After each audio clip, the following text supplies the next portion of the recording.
اسرائیل کی کمپنی کی کوکو کولا آج میں ڈسٹروائے کر دوں گا یہاں پہ. مقصد صرف یہ ہے کہ ان چیزوں کو ہمیں بائیکاٹ کرنا ہے.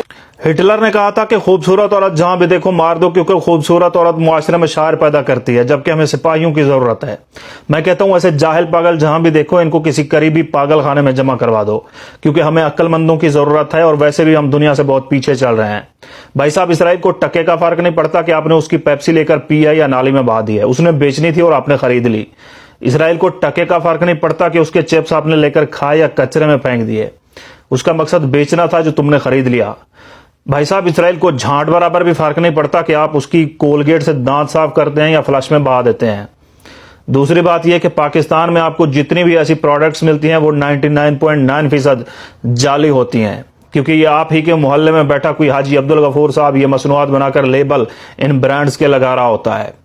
پاکستان میں اس کی سب سے بڑی مثال کولڈ ڈرنکس ہیں. جو کوک یا پیپسی کی آپ ریگولر شیشے والی بوتل پیتے ہیں نا، وہ دکاندار آپ سے واپس طلب کرتا ہے، کیونکہ اس دکاندار سے بھی سپلائر واپس طلب کرتا ہے.